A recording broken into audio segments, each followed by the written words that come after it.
10 years of blood, sweat, and glory, only to realize we were never the heroes of this story. Did you really think a god would bother keeping his pawns after the game is won? Hello, everyone. This story is a dark, adrenaline-fueled descent into betrayal, following Bai, Linhua, and their elite Divine Core unit as they fight to save humanity from demonic threats. But what happens when the very power you serve turns its blade against you? You won't believe how quickly their dream mission turns into a nightmare.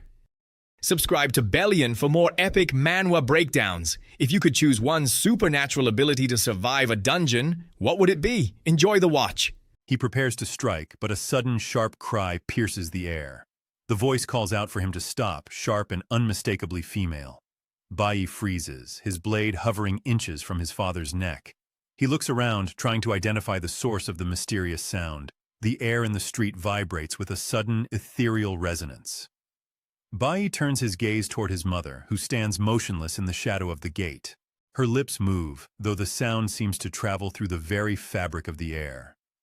She warns her son against becoming the monster he stands ready to destroy. The woman insists that her husband has already forfeited everything worth keeping. She describes a future for Lin Sheng filled only with the bitter dregs of regret. Her eyes are clear, fixed firmly on the path she wants her son to walk. She expresses a mother's deepest fear of seeing her child turn into a replica of his father. Bai stands silent, the weight of her words pressing against his resolve. He lowers his blade, the steel catching the dim light of the evening. The young man offers his mother a silent promise to spare the man's life. He turns his attention back to his father, who lies gasping in the dirt. Bai channels his energy into the tip of his dagger, activating a forbidden technique. The double-edged sentence hums with a pale, violet light. This skill draws upon the life force of the enemy, stripping away their core essence. Bai declares that his father's days as an awakened being are officially over. The man's magic dissipates into the wind, leaving him hollow and powerless. Bai commands him to vacate the city by the following dawn. He warns that the Flower Lords now watch the perimeter like silent sentinels. The boy promises that any attempt to return will be met with lethal force. Lin Sheng stares at the ground, his body trembling from the sudden loss of his strength. He offers a broken, whispered acknowledgement of his defeat. Bai turns away, walking toward his mother and the summoned floral guardians. He gestures for the Flower Lords to inspect his mother for any lingering injuries. The Red Flower Lord bows, reporting that the woman remains physically unharmed. Bai approaches his mother, his expression softening as he reaches her side. He expresses his relief at arriving before the situation could escalate further. The woman brushes a stray hair from his forehead with a gentle hand. She reassures him that her protectors kept her safe through the entire ordeal. Bai glances at the woman's throat, startled by the sound of her voice. He considers the possibility of a miracle, or perhaps a lingering echo of his own power. His mother speaks again, her voice clear and resonant in the quiet street. The realization hits him that her healing was not a trick of the mind. The Flower Lord's presence had mended the physical damage that once stole her speech. Ruin watches from the sidelines, her eyes wide with disbelief at the transformation. Days pass in the quiet rhythm of the recovering household. The Flower Lords linger near their master, questioning the necessity of his departure. They ask if he could remain here with his mother and his friends. Bai explains that he has secured the house for her future comfort. He leaves behind a new jade pendant, a silent anchor for his return. He charges the summoned creatures with the duty of her eternal protection. The lords retreat into the kitchen, their forms blending with the domestic life of the home. His mother believes her son is simply leaving to pursue his studies abroad. She remains blissfully unaware of the dark path he has chosen to tread. Bai stands before the entrance to the Holy Land, his eyes scanning the horizon. This destination holds the key to his greatest, most ancient grudge. He knows the masked man with the dreadlocks waits somewhere within those walls. This journey represents a second chance to rewrite the tragedy of his past. He wanders the city streets with his mother, his mind heavy with the weight of the future. He questions whether he will ever see these familiar faces again. His mother looks up at the full moon, her expression turning somber. She remarks that the hour of the floral goddess's prayer has finally arrived. Bai recalls the old cult traditions his mother once followed in her youth. He realizes this is their final moment together before the train departs. He chooses to slip away quietly, leaving her to her sacred, silent devotions. Elsewhere, the bespectacled boy rests in a sterile hospital bed. The physician confirms that his recovery will be swift and uncomplicated. His parents hover nearby, their faces etched with the exhaustion of deep worry. The boy tries to smile, assuring them that he feels perfectly fine. His mother refuses to let him move, fearing the hidden dangers of his wounds.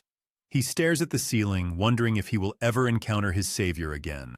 The following morning, the train station bustles with the noise of departing students. Shi-In stands with her mother, who clutches her daughter's hands tightly. The woman begs her to call often and to send regards to her father in the Holy Land. She kisses her daughter's forehead, lingering as if they were parting for a lifetime. Shi-In struggles to maintain her composure beneath the weight of such affection.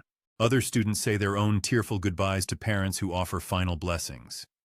Bai stands apart from the crowd, his silhouette solitary against the platform wall. Teacher Hang approaches him, his brow furrowed with genuine concern. He asks why the boy stands alone without a single soul to see him off. Bai offers no answer, his eyes fixed on the approaching iron tracks. Teacher Hang looks at the boy, wondering if such independence is a blessing or a curse. The onlookers whisper amongst themselves, pitying the boy who seems entirely alone. Bai accepts the silence, his heart long ago armored against the sting of abandonment. He recalls the string of funerals that defined his previous broken life. He had buried his parents, his mentors, and his closest comrades in arms. Loss had become the only constant in his long, weary existence. He steps toward the train, his hand hovering over the cold metal handle. A sudden voice cuts through the ambient noise of the station. Bai turns, his composure faltering as he sees the figures running toward him. His mother stands on the platform, flanked by his two closest friends. She breathes heavily, explaining that they searched the city since the first light. The bespectacled boy limps forward, his face pale but determined. He insists that he could not leave without thanking his savior one last time. Bai asks about his health, his voice uncharacteristically thick with emotion. The boy laughs, claiming he is stronger than he has ever been. He presents a small bag to Bai, filled with food and sturdy clothing. Shi-In encourages him to accept the gift, her eyes shining with sincerity. His mother presses a sacred amulet and a bracelet into his palm. She whispers that these trinkets will shield him from the world's harsh edges. Bai looks down at the items, wondering if she knows he may never return. Teacher Hang shouts for the passengers to board the departing carriage. Bai takes one final look at his mother, his vision blurring slightly. He turns and steps onto the train, leaving the warmth of the platform behind. The wheels begin to turn, grinding against the tracks with a low, metallic groan. He watches his family shrink into the distance, their hands still waving in the air. His life has shifted, the cold void of his past finally tempered by these memories. He settles into his seat, the weight of the amulet pulsing against his skin. The journey to the Holy Land begins, and with it, the path to his true destiny. Bai stood on the train platform and waved at his departing family. He watched the train pull away, knowing he had changed the lives of those he left behind. He made a silent vow to return once his own path reached its conclusion.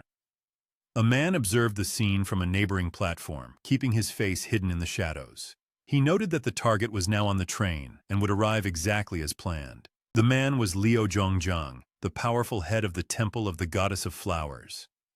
He received a confirmation that the boy was being watched and required no further intervention. Inside the train car, Teacher Huang addressed the group of exhausted graduates. She explained that they were crossing the border of Zhang toward the distant land of Shenhe. She declared that their formal journey toward human perfection had finally begun. The group planned to reach the border by nightfall for their first session of spiritual practice.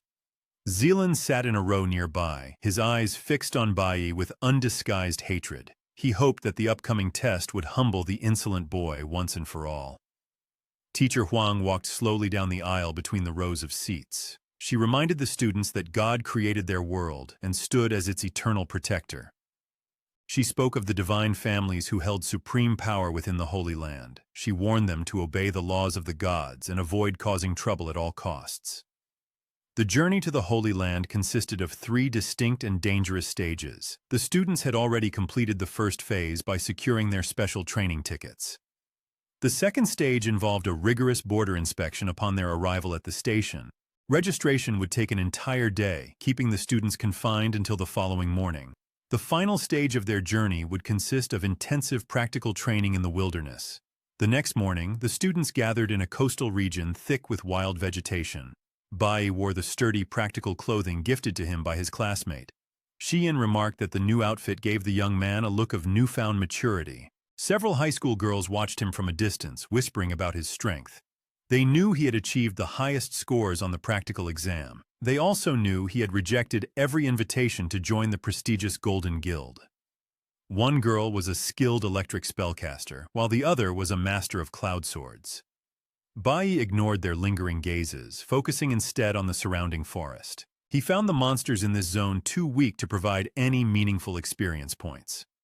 Leveling up his S-class professions had become an increasingly difficult task.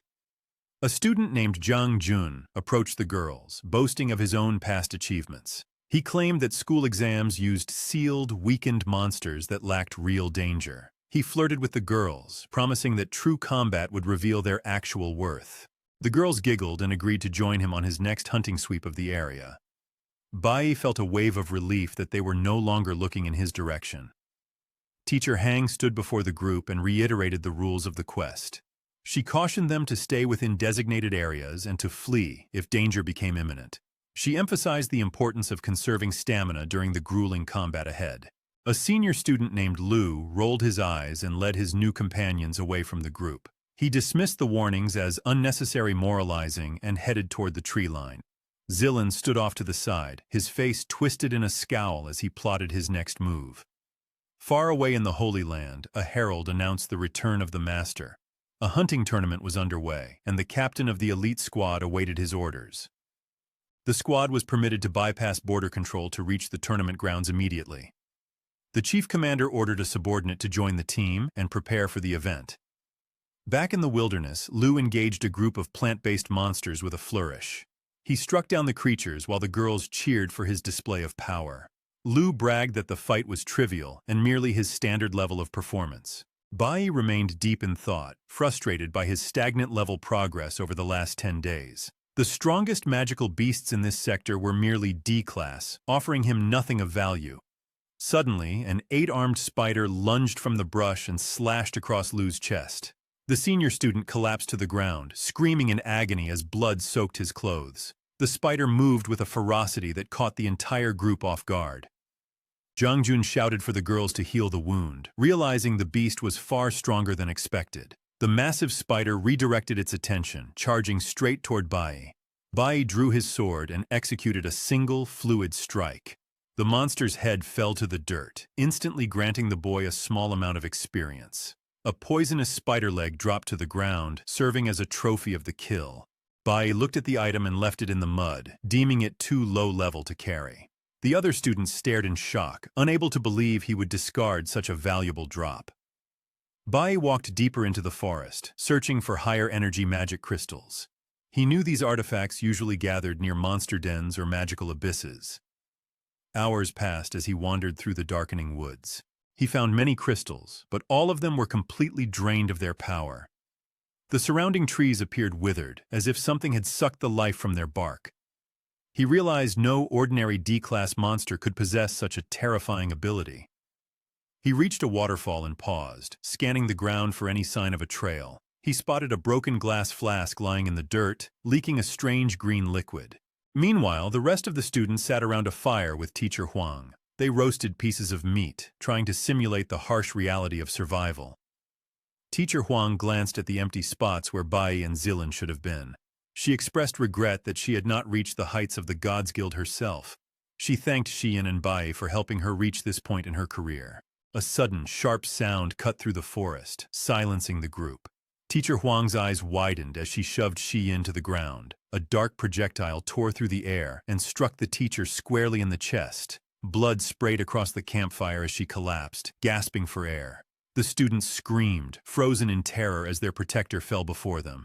Bai sprinted through the dense thicket, sensing the shift in the forest's energy. He knew something catastrophic had occurred and raced to warn the others.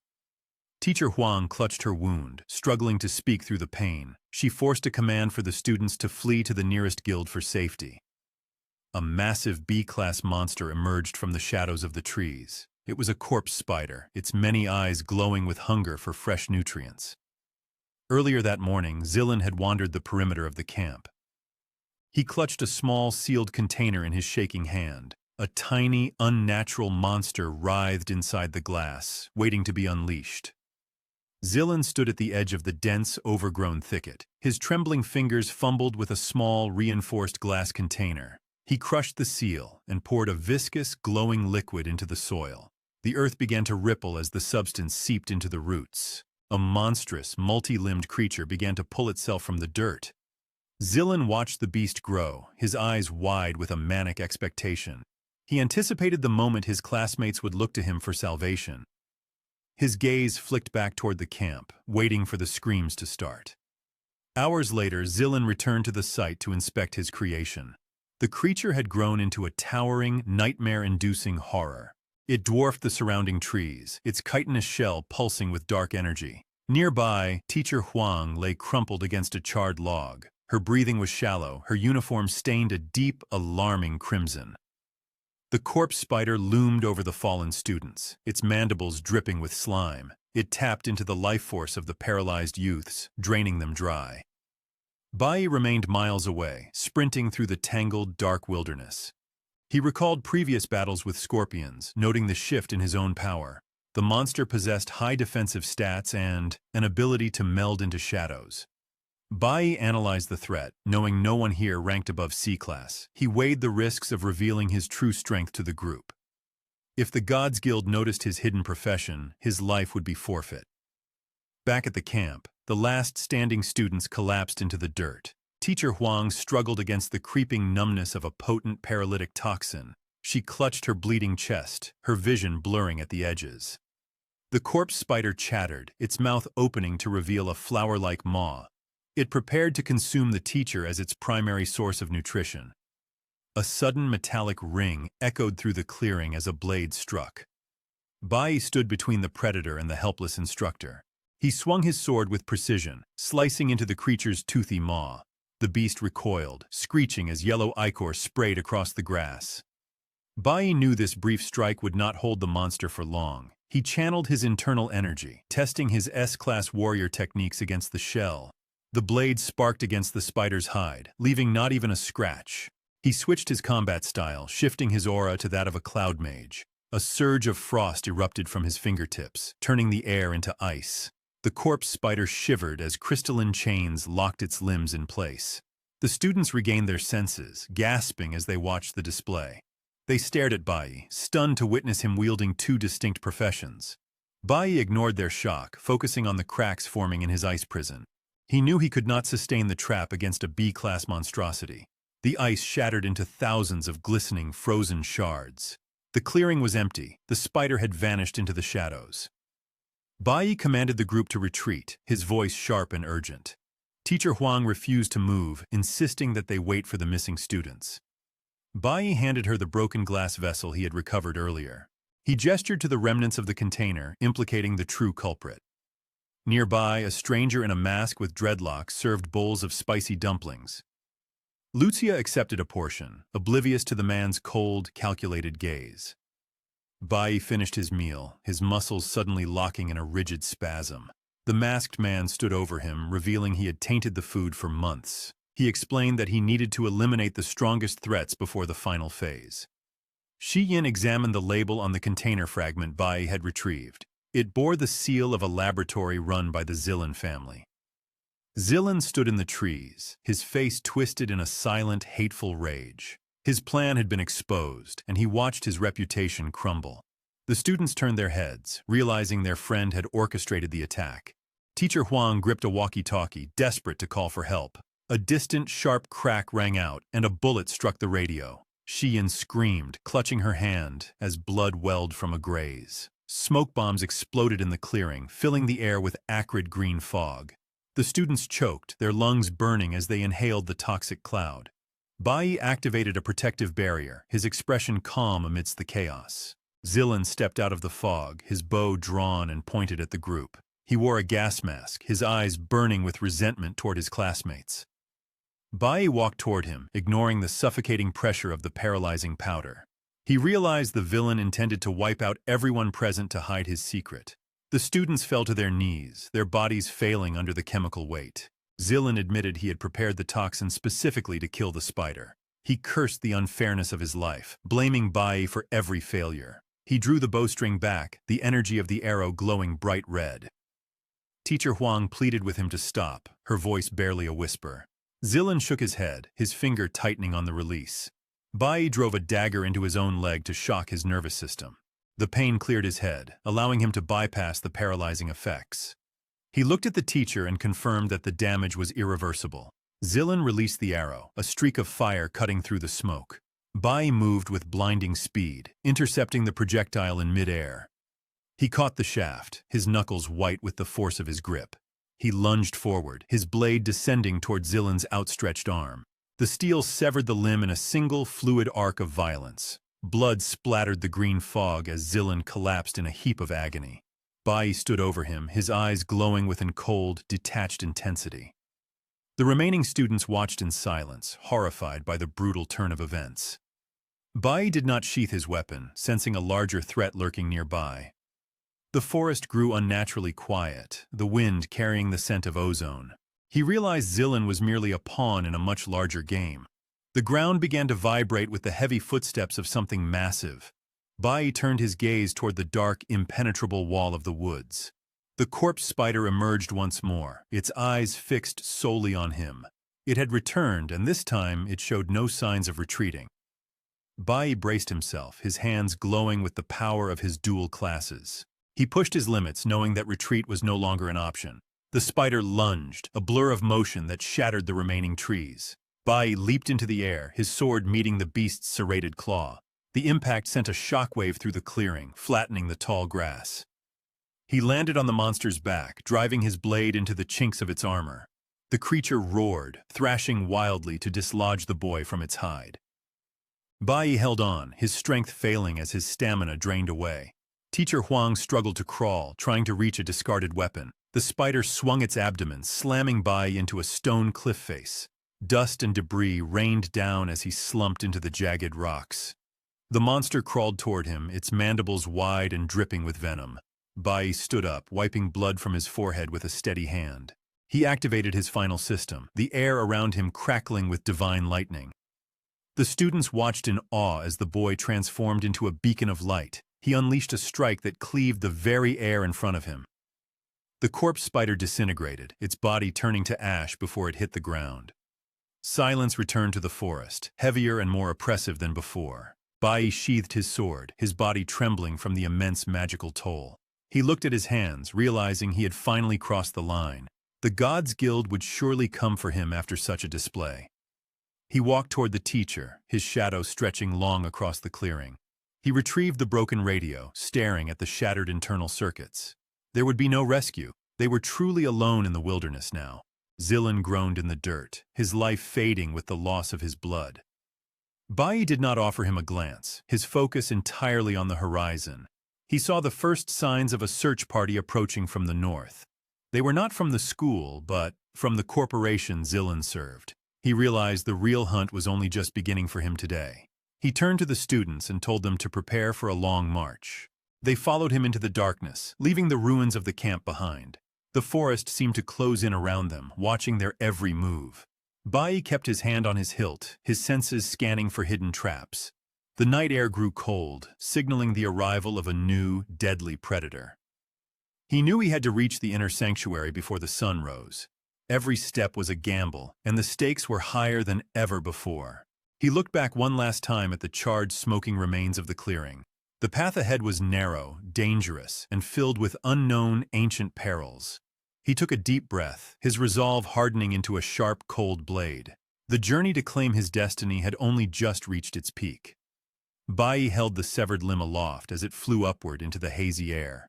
Zilan watched his own hand sail away, his face twisting into a mask of pure horror. Bai showed no mercy, his eyes locked onto the traitor trembling in the brush. Zilan clutched the bloody stump of his arm, his screams of pain echoing through the clearing. He sobbed uncontrollably, accusing Bai of madness and blaming him for the entire disaster.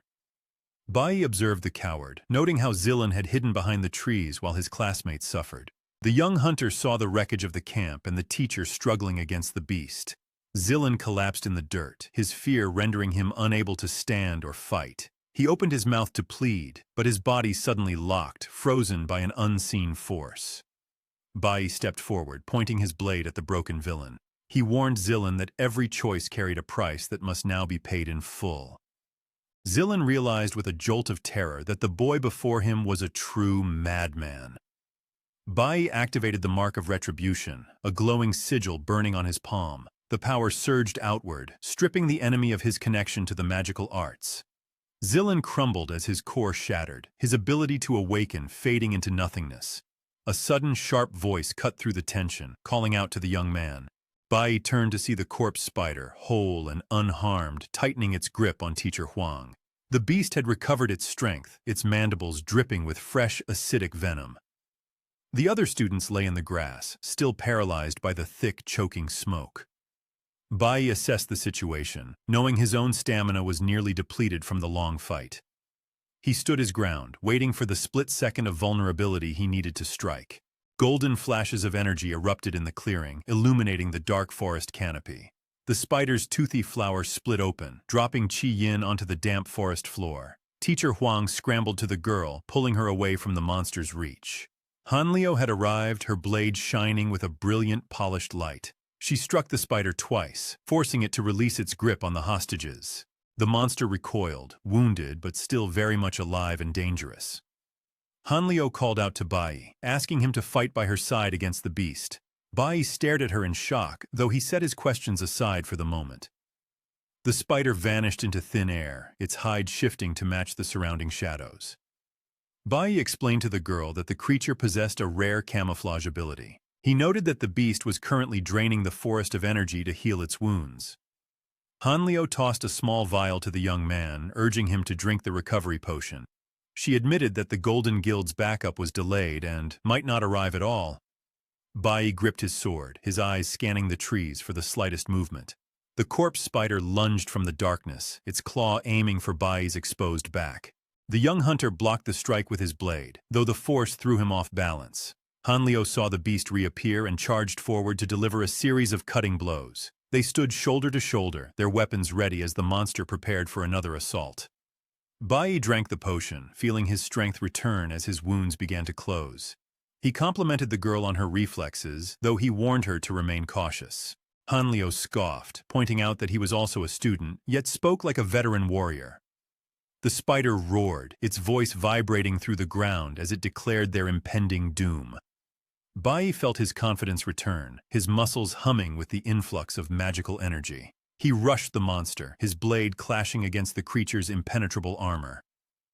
Hanliu unleashed her golden sword, but the metal sparked harmlessly against the beast's hide. The spider seemed to grow larger, its mandibles snapping at the air between them. Hanliu began to cough, her skin turning a pale, sickly shade of gray.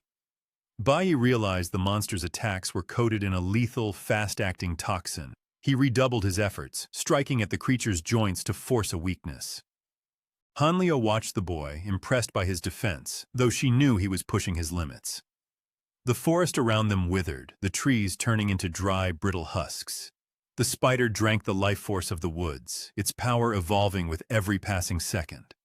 Bai realized the students would not survive if the beast continued to feed on the forest. He searched his memory for a tactical solution to break the stalemate. He recalled a strategy of using a decoy to draw the enemy's full focus. He signaled to Hanliu, ordering her to hold her position and conserve her remaining strength. The girl froze, wondering if he truly intended to face the monster alone. She recognized the look of a leader in his eyes, despite his youthful appearance. The spider swiped at Bai, shattering his sword and leaving a deep gash on his chest. Hanliu started to move, but Bai shouted for her to stay still. The monster gloated, mocking the humans as it prepared to feast on their remains. Bai waited, his eyes tracking the movement of the spider's massive, shifting abdomen. He shouted the command, and Hanliu instantly activated her evasion skill. She darted forward, a bolt of electricity paralyzing the spider at the moment of its strike. Bai saw his opening, his hands glowing as he switched to his Cloud Mage class. He summoned a freezing gale, encasing the giant beast in a shell of thick ice. Hanlio stared in amazement, realizing the boy had mastered 2 distinct magical classes. Bai swapped to his nuclear warfare class, his aura turning a deep, dangerous violet. He poured all his remaining fatigue into a final, devastating strike. The Holy Land skill erupted, washing over the clearing in a wave of pure light. The corpse spider disintegrated, leaving behind only a pile of shimmering, discarded webbing. A notification appeared in the air, informing Bai of his massive gain in experience points. His health bar refilled, his body feeling stronger and more agile than before. Hanlio looked at him with newfound respect, noting how rare it was to find a dual-element user. Bai shifted his class once more, activating the Flower Summoner ability. He reached out toward the remains of the spider, weaving a spirit contract into the air. The beast bowed its head, the contract binding it to his will. Bai chuckled, deciding that the name corpse spider was far too long for a pet. He christened the monster with a simple name, calling it his new strong guy. The spider creature curled its limbs, shrinking into a harmless, compact form. It gazed at Bai with a docile expression, now resembling a small, tame pet. Bai stood in the clearing, shifting his aura as he cycled through his 3rd class. The girl beside him, Hanlio, watched the young man with a look of genuine disbelief. She wondered silently how one student could possess so many distinct, powerful combat classes. Bai met her gaze, his expression unreadable as he dismissed her unspoken questions. He chose to keep his true potential hidden, avoiding the spotlight of the final exam. Hanlio nodded, signaling that she understood the need for secrecy in their dangerous world. A sudden rumble of heavy boots echoed from the edge of the forest clearing. Warriors clad in ornate silver armor burst through the dense brush, weapons drawn. They were the Eastern Border Detachment, the elite vanguard of the Guild of Gods. The armored soldiers halted, their eyes widening at the sight of the massive, lifeless B-rank spider. They scanned the clearing, noting the exhausted, wounded students scattered across the dirt. The guild members moved with practiced efficiency, uncorking vials of shimmering, golden healing potion. Qian leaned against a tree, her breathing heavy as the potion's warmth washed over her. She shuddered, the memory of the monster's mandibles inches from her face still fresh. Teacher Huang knelt beside her, whispering that the nightmare had finally come to an end. The lead soldier gestured toward the fallen beast, marveling at the strength of the young survivors. He turned to Hanlio and Bai, labeling them as rare, high-potential geniuses of their generation. The other students gathered around, realizing their lives were saved by Bai's singular, calculated heroism. They bowed their heads in silent gratitude, pledging their loyalty to the young hunter. The guild representative approached Hanlio, questioning why a squad commander ventured into the zone alone. He warned her that such recklessness risked the life of a precious gold-class talent. Hanlio remained stoic, dismissing the concern while glancing back at the mysterious young man. She knew she had witnessed a display of power that defied the laws of the academy. The teacher blew a sharp whistle, signaling for the students to assemble for the roll call. He paced the rows of shivering teenagers, his brow furrowing as he counted the heads. A single student remained unaccounted for, missing from the ranks of the survivors. The guild soldiers tightened their grip on their spears, preparing to scour the dangerous wild zone. Somewhere in the distance, a transport container for monsters lay shattered on the forest floor. A student named Silan sprinted through the undergrowth, his face pale with raw, unadulterated terror. He screamed for the monster to stay back, his voice cracking with panic. The creature ignored his pleas, its jaws snapping shut on the boy before he could escape. Back at the rally point, the rescued students climbed aboard a sleek, high-speed guild train. The guild representative monitored the data, noting the spider's potential to become a combat asset. Bai sat in a quiet corner, his eyes fixed on the flickering blue interface of his status window. His mage level remained stagnant, a minor gain compared to the strength he truly required. He knew that only the most powerful clans held control over the elite C-rank monsters. The train surged forward, disappearing into the dark, damp throat of a massive coastal tunnel. Light flooded the carriage as they emerged into the sprawling, vibrant landscape of the holy state. Bai pressed his hand against the cold glass, staring at the familiar, distant horizon. He had returned to the city, but his mission had shifted toward a darker, sharper focus. The train hissed to a halt at the East Campus station, the metallic screech echoing across the platform. The city of Shenhe loomed before them, its skyline defined by towering, crystalline spires of wealth. Students pressed their faces to the windows, awestruck by the sheer scale of the imperial architecture. The director of the Eastern District Academy stood on the platform, waiting to greet the visitors. He gestured toward the monumental gates of the Shenbin Academy, the pinnacle of the awakened world. Bai tracked the director's movements, his mind racing with thoughts of his former rival, Chris. He knew Chris was training behind those high walls, climbing the ranks of the elite. A massive stone statue dominated the academy courtyard, depicting the legendary founder, Cadmus Davis. The students gathered at the base of the monument, whispering about the power of the Davis clan. The director spoke of the Chaos Dragon, a beast that once turned the world to ash. He explained how Cadmus Davis united the survivors and established the academy to train humanity's protectors. The academy accepted only 100 students per year, chosen from the best of the best. Every candidate required a minimum B-rank status and the ability to survive a brutal entrance exam. Bai listened to the history, his jaw set as he calculated the path to his own ascension. The teacher introduced a new transfer student, Chris, whose presence sent a ripple through the crowd. He whispered to Bai that Chris remained the most gifted graduate in the academy's long, storied history. Bai's gaze hardened. He vowed to eclipse the boy's reputation and surpass his combat rank. Qian watched Bai, sensing his ambition, but her thoughts were interrupted by an approaching official. Secretary Chen bowed low, his expression grave as he addressed the academy director. He announced that Qian's father had fallen deathly ill, a secret he had kept from everyone.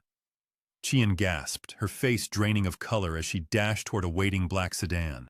The students watched the car peel away, wondering about the identity of such an influential girl. A sleek black limousine pulled into the courtyard, forcing the students to step back. Fashionable, arrogant youths stepped from the vehicle, ignoring the shocked stares of the visitors. The director scolded them for their tardiness, but the students laughed, citing a late-night dungeon raid. They belonged to the private Eastern Academy, a group of local elites draped in expensive, enchanted gear. The leader of the group sneered at the visitors, calling them commoners from a vassal state. Teacher Huang stepped forward, counting only 5 students in the prestigious, arrogant local team.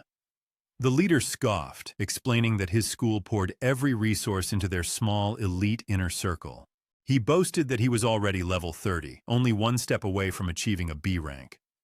Senior student Liu clenched his fists, his face reddening at the blatant, systematic humiliation. He shouted that his team would prove their worth by outperforming the locals in the upcoming trials.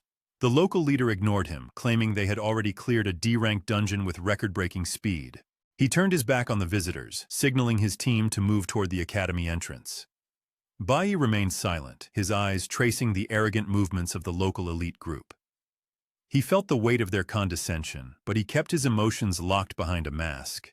The gap between their worlds was wide, but he knew exactly how to bridge it. He adjusted his stance, his fingers twitching with the urge to summon his hidden power. The academy grounds felt like a battlefield, and he was ready to claim his place. He would not be intimidated by titles or wealth, nor by the status of the aristocracy. The training trip had only just begun, and the real test of strength remained ahead. Bai watched the local group disappear into the main hall, his resolve sharpening like a blade. He looked at his own hands, envisioning the power he would soon wield to surpass them all. The director turned to the remaining students, his voice booming as he detailed the upcoming schedule. Bai stepped into the shadow of the academy, his eyes scanning the horizon for his next move. The village children stood in the dusty square, eyes wide with ambition. They dreamt of becoming blessed, the highest status for those without divine blood.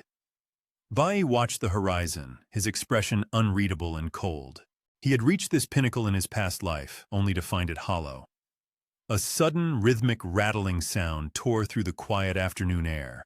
The children shielded their eyes, looking upward at a massive, descending propeller. A sleek helicopter hovered above, its shadow swallowing the small village square. The craft settled onto the dirt, kicking up a thick cloud of grit. Its heavy side doors slid open with a metallic groan. A man in formal attire stepped out, his gaze sweeping over the assembled students. The stranger adjusted his glasses, scanning the crowd for a specific face. He identified himself as Lin Feng, a blessed member of the Debi's clan. Lin Feng's eyes locked onto Bai, who stood silently in the center of the group. The official asked if the boy was indeed the one who cleared a D-rank dungeon alone. The local students gasped, their whispers erupting into a frantic, hushed buzz. Lin Feng gestured toward the helicopter, extending a formal invitation to the hunt.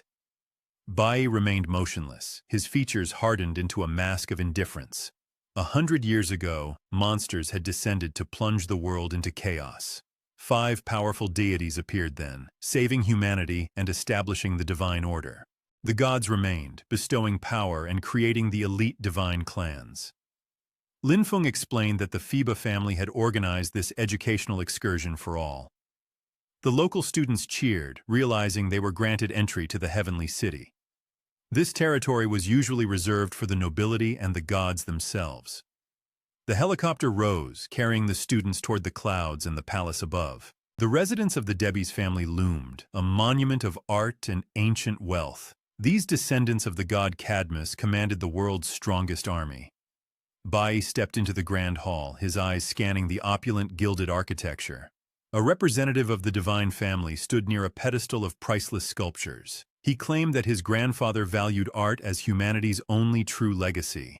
Another voice cut through the room, favoring the beauty of total destruction. Shindebis, the divine heir of the First Order, stepped into the light. He declared that turning the world into ruins was the highest form of art. The school children bowed their heads, terrified by the heir's overwhelming presence. Bai held his ground, his eyes tracking Shindebis as the heir turned to leave. The group moved toward the central district, where the arena gates stood open. The hunting grounds stretched out before them, an expanse of unnatural, monstrous scale. Giant beasts paced behind a thin, shimmering barrier that appeared deceptively fragile. On elevated thrones sat the heirs of the divine clans, Ode and Aliode. Beside them, the plump Lok Jin sipped iced coffee, ignoring the crowd entirely. Ali Jin sat nearby, her gaze disinterested and cold. Lin Feng stood in the center of the arena, his voice amplified by magic. He explained the rules for the gathered, wide-eyed student spectators. The competition required hunters to kill magical beasts for a point-based ranking. Only those below B rank were permitted to enter the lethal, enclosed arena. 10 points were awarded for each S-rank monster successfully eliminated. The students looked at the list of monsters and felt a wave of dread. 12 hunters stood at the starting line, their equipment gleaming under the arena lights. They were the strongest elite fighters from across the globe. Bai observed the hunters, calculating the risks and the potential for rapid growth. Shindebi suddenly turned, his sharp gaze fixing directly onto Bai. The heir challenged the boy to kill an S-rank monster to prove his worth. The local fighters paled, knowing that soloing such a beast was pure madness. Henya stepped forward, whispering to Bai about their recent B-rank victory. Bai stepped toward the arena master, his voice steady and calm. He refused to participate in a standard, low-level hunt. He requested permission to compete on equal terms with the seasoned, elite hunters. The crowd erupted into stunned silence, unable to believe the audacity of the request. The Ode brothers leaned forward on their thrones, their eyes bright with sudden interest. Bai focused on the arena, knowing this was his chance to level up. He needed the divine clans to remember his name and his terrifying potential. He would turn this tournament into a performance they would never forget. Henya raised her hand, volunteering to join him in the dangerous hunt. Her deputy stepped forward, completing the trio of guests. The local players stared, confused by the reckless ambition of the outsiders. The gates to the arena began to slide open with a deafening roar. Bai gripped his weapon, his resolve sharpening into a lethal point. The hunters charged into the arena, disappearing into the dark, monster-filled thicket. The divine heirs watched from above, waiting for the first sign of blood. Bai sprinted ahead, his eyes locked onto the massive silhouette of an S-rank beast. He ignored the danger, his mind fixed solely on the path to B rank.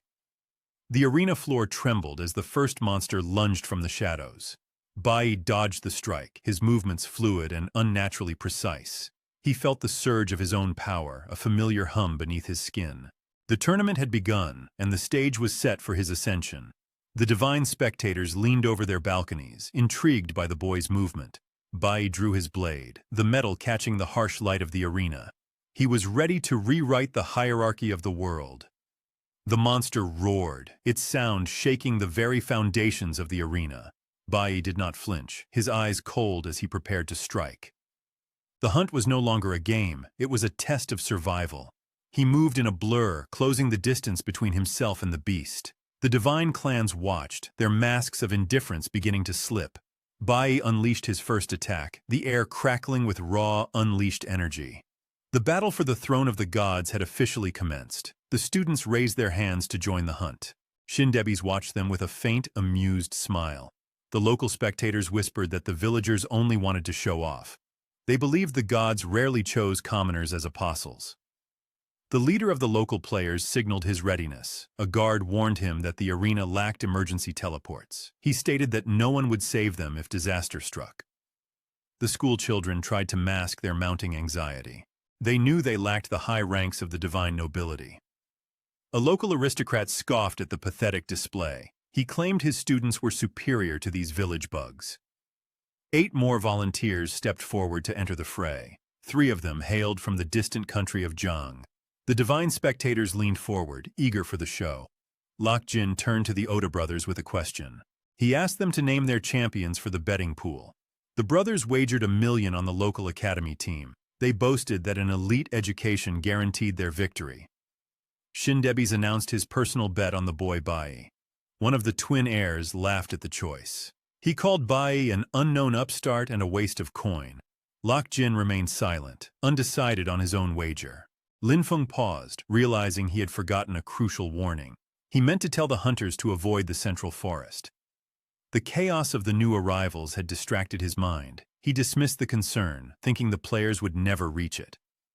The gate signals buzzed, and the participants rushed inside. The teams scattered, vanishing into the dense, dark thicket. The local academy students moved in a tight, cautious formation. A young mage clutched her wand with trembling fingers. She had never faced an S-rank monster before today. Her team leader ordered her to suppress her rising panic. He reminded her that they had already downed a D-rank boss. He argued that an S-rank beast was barely any stronger. He urged them to outperform the village bumpkins in the arena. Bai and his team moved with silent, lethal efficiency. The young man remained focused, his eyes scanning the shadows. A wave of unnatural pressure suddenly washed over him. His heart hammered against his ribs like a trapped bird. Hanyu noticed his sudden, visible tension. Bai offered a forced smile to hide his physical distress. He told her he was merely unwell and needed a moment.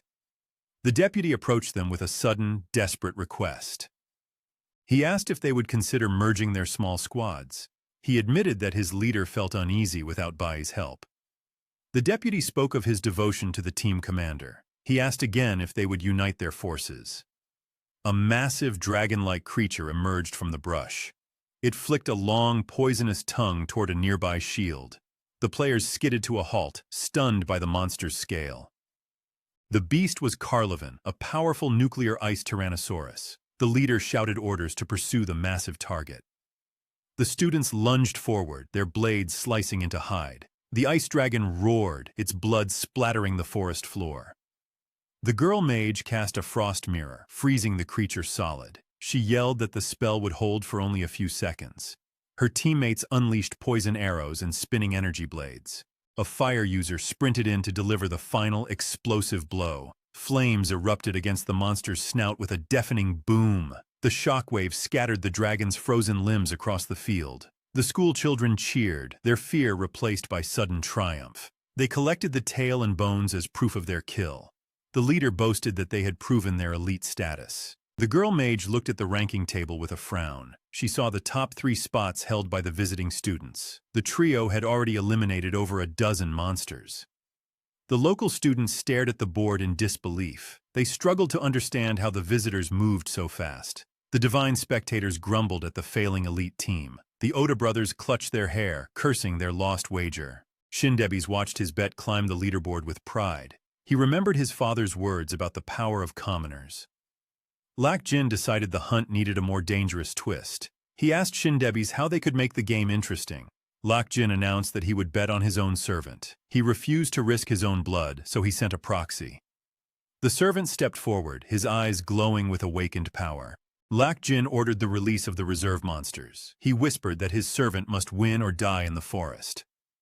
A galactic hippopotamus charged through a clearing nearby. the hunters scrambled, unable to explain the sudden influx of beasts. A player screamed as the giant paw pinned him to the earth. A notification flashed red, signaling that player Louis had fallen. The spectators noticed the awakened hunters disappearing one by one. The divine heirs laughed, enjoying the sight of the carnage. The Oda twins demanded the release of even more monsters. Shindebi's watched the monitors, his expression unreadable and cold. An S-rank stone monkey leaped from the canopy above. Han Yu engaged the beast, despite a painful, throbbing leg injury. She stumbled, but Bai arrived in a blur of motion. He kicked the stone monkey, forcing it to stagger back. The team surrounded the beast, pinning it with coordinated strikes. Yinjixin unleashed a gravity spell, crushing the monkey into the dirt. Bai lunged forward, his blade finding a gap in the armor. The stone monkey collapsed, dissolving into a pile of experience orbs. The team gathered the fallen meteorites and shared the spoils. Han Yu realized that Bai had saved her 3 times today. She saw that he controlled the battlefield while others merely followed. Bai checked his status screen, noting the rise in his levels. His warrior class had leveled up twice in the skirmish. He realized he could rapidly evolve his other hidden incarnations. He glanced into the deep, dark forest, searching for blind spots. He wanted a place to practice his powers without prying eyes. He slipped away from his team into the thick undergrowth. The ranking table showed the guest hunters in the lead. The students celebrated their teamwork and their growing point total. They believed the first-place prize was finally within their reach. The fourth-place team lagged behind, struggling to survive the forest. The observers turned their gaze to a newcomer climbing the rankings. The young man's icon jumped steadily toward the top 5. Bai studied the contestant's profile on his monitor. He recognized the face of the rising star as Ganis. A level 29 elephant collapsed in the distance, defeated by a single strike. Ganis, a B-rank cloud warrior, scanned the forest for his next target. He tore through S-rank monsters with effortless mechanical precision.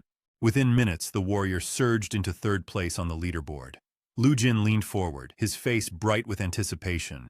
He watched his protege close the gap with growing confidence. Lu Jin dismissed Bai as a mere village bumpkin destined for failure. Az frowned at the screen, questioning the fairness of the sudden climb. He accused the organizers of allowing a proxy to cheat for the lead. His brother paced the room, agitated by the prospect of their first lost bet. Shindebi's remained silent, his eyes locked onto the display. He suggested that the divine families raise the stakes of their wager. Shindebi's pledged another 100 million credits on his protege Bai. The Oda twins stared at him, stunned by the reckless gamble. Lokjin chuckled, calling Ganis his most loyal hunting dog. He agreed to the bet, eager to see his servant crush the competition. A voice boomed over the arena loudspeakers, echoing through the trees. The announcer declared that the final phase of the tournament had officially begun. The organizers unleashed a new wave of ferocious, high-tier monsters. Players received the choice to continue the hunt or abandon the arena. A female mage from the elite team signaled her retreat, fleeing the forest. The Tibus family added a legendary reward to the prize pool. The item was known as the Holy Kiss. Bai recognized the object as a ring gifted only once by a god. It acted as a golden ticket to absolute immortality for any mortal. The ring granted the wearer a pardon for even the gravest of sins. In a past life, his teacher had used this ring to save him from prison. Bai watched the screen, surprised by the family's sudden generosity. The competition intensified as the remaining hunters rushed toward the new spawns. Yena warned the group that their current pace was insufficient. He proposed that every member split up to hunt independently. Bai agreed, noting the scarcity of monsters in their current sector. He turned to Han Yu, asking if she could manage the dangers alone. Han Yu smiled, her confidence bolstered by her status as a top student. She promised to prove which team truly deserved the first-place title. The students scattered, diving into the brush to secure their points. Ganis moved like a machine, slaughtering beasts without a hint of emotion. He obeyed his master's commands with cold, lethal efficiency. Lokjin watched with delight, certain his dog would emerge victorious. He sneered at the broadcast, convinced that Bai was a cheap imitation. Shindebi's watched the rising point totals, his expression remaining unreadable. Bai walked through the dense forest, completely alone. His former teammates were nowhere to be seen in the shadows. He appeared as a lone, unremarkable figure among the elite competitors. The young man stopped his trek and looked directly into a hovering camera. A strange, sharp light flickered behind his eyes. The observers watching from the lounge noticed nothing unusual. Suddenly, the signal from the camera tracking Bai cut to static. The screen displaying his movements went completely black. Shindebis leaned forward, his eyes narrowing as he realized the truth.